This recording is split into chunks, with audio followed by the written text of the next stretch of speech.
अस्सलामुअलैकुम वरहमतुल्लाहि वबरकातुहू। मैं जैद पटेल, आप देख रहे हैं स्ट्रेट फॉरवर्ड।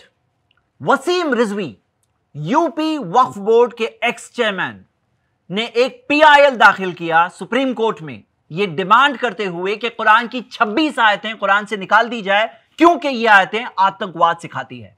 मैं आप सब भाइयों और बहनों के सामने 12 प्रूफ्स रखना चाहता हूं। कोई भी इंसान चाहे किसी भी धर्म का क्यों ना हो, वो अगर एक ओपन माइंड से अगर सोचे तो उसे दिखाई देगा कि ये पूरा के पूरा टॉपिक कितना जुल्म, कितने नाइंसाफी और कितनी बड़ी बेवकूफी की बात है। हम ये जानते हैं कि इस टाइप की कैंपेन्स कोई नई बात नहीं है। विश्व हिंदू परिषद की 2002 की रिपोर्ट आप देख सकते हैं कि उन्होंने भी इस टाइप का डिमांड किया था और 1985 में चांदमल चोपड़ा ने इस टाइप का ऑलरेडी एक पिटीशन फाइल किया है जो ऑलरेडी रिजेक्ट हो चुका है। इससे पहले कि मैं अपने 12 एविडेंसेस आपके सामने रखूं, मैं सारे धर्म के भाइयों और बहनों से एक रिक्वेस्ट करना चाहता हूं। आप एक बार ऐसा क्यों नहीं कर लेते कि कुरान खुद खोलकर पढ़िए। इस वीडियो के डिस्क्रिप्शन में आपको कुरान के डाउनलोड के लिंक्स मिलेंगे। आप जिस किसी जुबान को जानते हैं, आप अपनी जुबान में कुरान का ट्रांसलेशन पढ़ सकते हैं ताकि आप डायरेक्टली एक बार समझ लें what does Islam actually teach, Islam actually क्या सिखाता है। और हमारी ये वीडियो भी आपको डिस्क्रिप्शन में मिलेगी जिसके अंदर आपको इस्लाम का एक ब्रीफ मुख्तसर इंट्रोडक्शन दिया गया है। पॉइंट नंबर 1, कुरान सूरह तौबा सूरह 9 आयत नंबर 5 पर यह ऑब्जेक्शन उठाया जाता है और वही घिसा पिटा ऑब्जेक्शन है जिसका जवाब हम लोग सालों साल से अल्हम्दुलिल्लाह दे रहे हैं। इस आयत में यह दिया है कि मुश्रिकों का कत्ल करो, लेकिन यह नहीं बताया जाता कि किस पस मंजर की बात हो रही है, किस बैकग्राउंड में बात हो रही है। अगर आप बैकग्राउंड पढ़े सूरह तौबा सूरह 9 आयत नंबर 1 से लेकर 5 तक, आप खुद देख सकते हैं कि वो जंग के माहौल की बात हो रही है, नॉर्मल हालात की बात नहीं हो रही है। पॉइंट नंबर 2, तो इस्लाम ने सिखाया क्या है? यह नहीं बताया जाता है कि इस्लाम ने यह सिखाया है कि सारे इंसान एक भाईचारगी का हिस्सा है, एक ब्रदरहुड है। अपने पड़ोसी के साथ अच्छा सलूक करो, चाहे वो किसी भी मजहब का क्यों ना हो। कुरान में यह सिखाया गया है एक मासूम जान का कत्ल करना ऐसा है जैसे कि सारे इंसानों का कत्ल कर दिया, और एक जान को बचाना ऐसा है जैसे सारे इंसानों को बचा लिया। कुरान में सिखाया गया है कि एक नॉन मुस्लिम के पास भी हक है, राइट है of safety of life, of safety of property, कि उसकी प्रॉपर्टी सेफ रहे। उसके धर्म में उसे आजादी दी गई है। साफ किया जाएगा, औरतों की इज्जत की जाएगी, अच्छे अखलाक के साथ पेश आया जाएगा और उनके लिए दुआ की जाएगी। पॉइंट नंबर 3, कुरान की 26 आयतें बताई जा रही है जंग के ताल्लुक से। मैं आपके सामने 40 कानून इंडिया के रखना चाहता हूं। 14 कानून आईपीसी के अंडर में जिसमें मौत की सजा दी गई है और 26 कानून नॉन आईपीसी लॉज के अंदर जिसके अंदर मौत की सजा दी गई है। अब अगर कोई हम पर ऑब्जेक्शन उठाए कि इंडिया में तो लोगों का कत्ल किया जाता है कानून के तहत, और सिर्फ कानून नहीं प्रैक्टिकल तौर पर भी आप देख सकते हैं कि 4 लोगों का कत्ल कर दिया गया, तो हम लोग क्या जवाब देंगे? हम लोग जवाब देंगे कि आप कत्ल की बात तो कह रहे हो, किस वजह से कत्ल किया जाए वो नहीं कह रहे हो। ये तो नाइंसाफी की बात है कि हाँ यस ऐसे 40 कानून हैं इंडिया में जिसके अंदर मौत की सजा दी जाती है, लेकिन मुजरिमों को दी जाती है जिनका जुर्म साबित हो जाए। और हाँ, ये 4 जिन्हें आप देख रहे हैं ये तो वो लोग हैं जो निर्भया केस के अंदर बहुत ही बदतरीन किस्म के रेप केस में इन्वॉल्व थे, उनको भी 8 साल बाद जाके सजा हुई। तो हम देखते हैं कि अगर कोई चीज को पस मंजर से, बैकग्राउंड से निकाल करके बताया जाए तो ऐसा लगेगा यहां जंगल का कानून चल रहा है। पॉइंट नंबर 4, हमारे खुद के प्राइम मिनिस्टर ने बालाकोट स्ट्राइक्स के टाइम पर कहा था कि हमारा सिद्धांत तो यह है कि हम घर में घुस कर मारते हैं। अब आप बताओ, इस बात को अगर पस मंजर से हटा करके जब प्राइम मिनिस्टर साहब पाकिस्तान गए थे वहां पे जाके फिट किया जाए, या इंडिया पाकिस्तान की जब मैच चल रही है वहां पे फिट कर दिया जाए, तो क्या इंसाफ की बात होगी? पॉइंट नंबर 5, आप ये फोटोज देखिए। लॉकडाउन में पुलिस ने लॉकडाउन एनफोर्स करने के लिए बहुत ताकत का इस्तेमाल किया। अब कोई अगर ये फोटोज को पस मंजर से हटा करके बोले कि इंडिया की पुलिस तो ऐसी है, चलते रास्ते चलते लोगों को मारती जा जाकर डंडे, तो फिर हम कहेंगे ये तो बहुत बुरा लगेगा, ऐसा लगेगा कि कैसी पुलिस है। लेकिन वो एक काम कर रहे थे, एक ड्यूटी कर रहे थे, वो ड्यूटी के तहत उन्होंने किया। मैं पॉइंट ये बताना चाहता हूं कि कोई चीज को अगर पस मंजर, बैकग्राउंड से निकाल करके बयान किया जाए तो बहुत बड़ा जुल्म लगने लगता है। पॉइंट नंबर 6, आप कुरान की बात कर रहे हैं, ऐसी बातें तो सब धर्म की किताबों में है, आप खुद पढ़ के देख सकते हैं। मिसालें भगवत गीता से, बाइबल से देता हूं। कृष्णा अर्जुन से कह रहे हैं, चैप्टर 2 वर्स 37 में दिया है युद्ध में मारा जाकर स्वर्ग को प्राप्त होगा। आप खुद कवर से देख सकते हैं कि ये किताबों का, महाभारत का, भगवत गीता का सेंट्रल थीम क्या है, किस पस मंजर, किस बैकग्राउंड में बातें हो रही है। यकीनन जंग की बात हो रही है, जंग के माहौल में बात हो रही है। एक दो नहीं, हंड्रेड्स ऑफ वर्सेस है जंग के माहौल के अंदर, जंग की बात। इसी वजह से नवंबर 2011 की बात है, रशिया के अंदर भगवत गीता को बैन करने का पिटीशन फाइल किया गया था, जो वहां पर बेटर सेंस प्रिवेल्ड और वहां के जज ने जाकर के फाइनली रिजेक्ट किया। इसी तरह की चीज इंडिया में भी हुई है और हम फिर एक बार उम्मीद करते हैं इसी तरह की चीज इंडिया में भी होगी। क्रिश्चियन बाइबल में पढ़िए, जेरेमाया चैप्टर 48 वर्स 10, श्रापित है वो जो अपनी तलवार को लहू बहाने से रोक रखता है। ड्यूट्रॉनमी चैप्टर 20 वर्स 16, उनमें से किसी प्राणी को जीवित मत छोड़ना।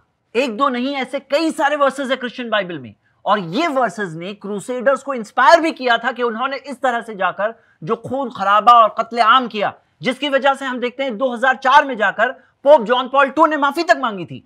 ये वर्सेस को अपने पस मंजर से निकाल करके अगर किसी को गलत मीनिंग निकालना है तो ऐसे लोग होते हैं सब धर्म में, जो ऐसे टाइप की चीजें लेकर के अपने आतंकवाद को जस्टिफाई करते हैं, अपने गलत कामों को जस्टिफाई करते हैं। लेकिन वो धर्म एक्चुअली क्या सिखाता है, हमें वो देखना चाहिए। कुरान में ये दिया है कि काफिर का कत्ल करो, ये बात तो बहुत फेमस कर देते हैं ये लोग, लेकिन ये बात कोई नहीं बोलता कि कुरान में ये भी सिखाया गया है।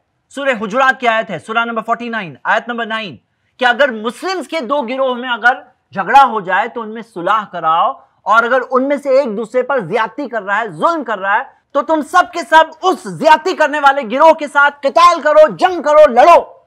मुस्लिम के साथ भी लड़ने सिखाया गया है इंसाफ के लिए।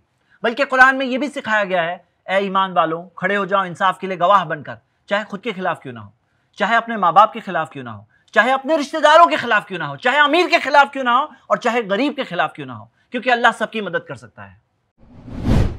पॉइंट नंबर 8, जो लोग इस तरह से जंग के ताल्लुक से जो आयतें हैं कुरान में, जो हदीसें हैं, उन पर एतराज उठाते हैं, वो लोग एक्चुअली इस्लाम का इंट्रोडक्शन ही नहीं जानते। इस्लाम हमें सिर्फ नमाज पढ़ना नहीं सिखाता, हमें इबादत का सही तरीका तो सिखाता है, लेकिन साथ साथ में हमें एटिकेट सिखाता है, आदाब सिखाता है, अखलाक सिखाता है, हमें डाइटरी लॉज, खाने पीने के आदाब सिखाता है, टॉयलेट में कैसे जाना है, साफ सफाई कैसे रखना है, जिंदगी कैसे जीनी है, मैरिड लाइफ कैसे चलनी है, इनहेरिटेंस कैसे बंटनी है, बिजनेस कैसे करना है, पर्सनल लॉस कैसे चलेंगे, क्रिमिनल लॉस कैसे होंगे, और वॉर भी कैसे करना है, वो भी गाइड किया गया है। क्योंकि इस्लाम एक इंडिविजुअल का मजहब भी है, एक सोसाइटी का मजहब भी है, और एक कंट्री का मजहब भी हो सकता है। अब आप खुद बताओ, क्या एक कंट्री आर्मी नहीं रखती? तो क्या ये पीस के खिलाफ है? क्या एक कंट्री पुलिस फोर्स नहीं रखती? क्या ये भी पीस के खिलाफ है? हम यही कहते हैं कि ये आर्मी, ये पुलिस फोर्स, ये अमन को कायम रखने के लिए है। उसी तरह इस्लाम में जो जिहाद का कंसेप्ट है, वो इस्लाम का कोर गोल, अहम गोल, जो बेसिस है, अमन कायम करना, शांति कायम करना दुनिया में, उस मेन मकसद के लिए है, जुल्म, ज्यादती, टेररिज्म, ऑपरेशन के लिए नहीं है। पॉइंट नंबर 9, इस्लाम ने तो यह सिखाया है कि जो लोग आतंकवाद करते हैं वो लोग तो जन्नत नहीं जा सकते। जिहाद और आतंकवाद में बहुत बड़ा फर्क है। जिहाद एक ऑफिशियल गवर्नमेंट के अंडर में होता है, आतंकवाद एक इंडिविजुअल होता है या ग्रुप होता है, ऐसे लोग होते हैं जिनके पास लेजिटिमेसी नहीं होती है। जिहाद में, एक लेजिटिमेट वॉर में जो कंबैटेंट्स होते हैं, जो मिलिट्री वॉर में लड़ने आए हैं, उनसे लड़ा जाता है। आतंकवाद में सिविलियंस को मारा जाता है। जिहाद के अंदर रूल्स है, स्ट्रिक्ट रूल्स है, जो फॉलो करना होता है वो फॉलो करेंगे नहीं तो वो चीज इस्लाम के अंदर टोटली हराम और मना है। आतंकवाद के अंदर कोई लॉज नहीं होते। जिहाद ओपनली डिक्लेयर करके होता है, आतंकवाद सीक्रेटली होता है। तो ये सब चीजों में फर्क हम समझ सकते हैं कि इस्लाम का जो कंसेप्ट क्या है। इस्लाम ने बिल्कुल ये चीज की इजाजत नहीं दी है कि कोई भी इंसान जिहाद के नाम में जाकर के किसी मासूम का कत्ल करे। ऐसा है जैसे कि उसने सारे इंसानों का कत्ल कर दिया। पॉइंट नंबर 10, तो मेरे भाई और मेरी बहनें, बात आती है यहां पर अंडरस्टैंडिंग, समझ। क्या समझते हैं लोग? इंडिया के अंदर उलमा इकराम ने, मुस्लिम उलमा ने कई सारे फतवे दिए हैं, आप देख सकते हैं। कॉन्फ्रेंसेस में 70,000 उलमा फतवा दे रहे हैं, 1,000 उलमा फतवा दे रहे हैं। सबने मिलकर फतवा दिया है कि इस्लाम के अंदर आतंकवाद की कोई इजाजत नहीं है। सिर्फ इंडिया ही नहीं, बल्कि आप इंटरनेशनल तौर पर देख सकते हैं कि सारे दुनिया के मुसलमान आतंकवाद को अपोज करने में यूनानिमस है, सबके सब एक साथ में। किसी ने ये आयतों से आतंकवाद नहीं समझा है। पॉइंट नंबर 11, जो ये कहा जा रहा है कि कुरान की 26 आयतें हैं जो अबू बकर रदियल्लाहु अन्हु, उमर और उस्मान रदियल्लाहु अन्हुम अजमईन, ये सब ने कुरान के अंदर दाखिल किया। वो लोग यही नहीं जानते हैं कि कुरान की अपनी एक इनइमिटेबल स्टाइल है, एक ऐसी स्टाइल है जो कोई इंसान कॉपी नहीं कर सकता है। कुरान के अंदर ये चैलेंज है, फातू बिसूरत मिन मिस्ली, एक सूरा ले आओ इसके जैसी।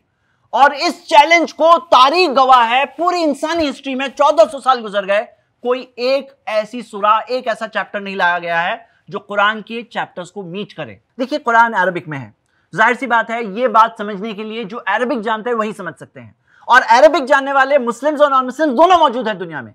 आप खुद देख सकते हैं कि अरबिक लैंग्वेज का एक लेवल होता है जिसे बलागा कहते हैं। वो बलागा जो लोग जानते हैं वो लोग कुरान पढ़कर समझ सकते हैं कि ये डिवाइन रेवलेशन है, ये कोई इंसान का कलाम नहीं हो सकता, और इंसानी एफर्ट दिख जाता है कि इंसानी एफर्ट है। आप खुद बताओ वो 26 आयतें कैसे मिक्स होकर रह गई? कैसे मुमकिन है ये, कि कैसे मुमकिन है कि कुरान के अंदर आ जाए और 1400 साल में ये बात किसी को नहीं समझ में आए, बस आज जाकर किसी को समझ में आ रही है? ये कैसे हो सकता है? पॉइंट नंबर 12, कुरान एक प्रोटेक्टेड किताब है, एक महफूज किताब है। इसकी पुरानी मैन्युस्क्रिप्ट्स मौजूद है जो अनचेंज्ड एक शख्स देख सकता है कि कुरान वैसा के वैसा है। हर जमाने और दौर के अंदर कई सारे लोगों को कुरान बाहाट रहा है 1400 साल से। अगर आप आज देखें, मिलियंस ऑफ लोग मिलेंगे जिन्हें कुरान पूरा के पूरा बाय हार्ट है। हर मुस्लिम मस्जिद के अंदर आपको एक इमाम मिलेगा, कई लोग मिलेंगे जिन्हें पूरा कुरान याद होता है। अगर कुरान के इंटरनेशनल तौर पर सबके सब नुस्खे भी बैन कर दिए जाए, ये किताब इंसानी सीनों में है। ये किताब को कोई चेंज नहीं कर सकता, इसके अंदर कोई ऐड भी नहीं कर सकता, इसमें से कोई निकाल भी नहीं सकता। आखिर में मैं मुस्लिम ब्रदर्स से अपील करता हूं कि ऐसे चीप पब्लिसिटी स्टंट को हमें अहमियत नहीं देना चाहिए, बल्कि हमें ऐसे वक्त पर हमारे कंट्री के लोग ही नहीं, दुनिया के लोगों को कुरान का इंट्रोडक्शन देना चाहिए, ताकि वो खुद कुरान पढ़ें, कुरान को जानें। ये हम पर जिम्मेदारी है कि हमें इस बुराई का अच्छाई से जवाब देना है। शुक्रिया। अस्सलाम वालेकुम। ऐसे ही और वीडियोस बनाने में हमारी मदद करें।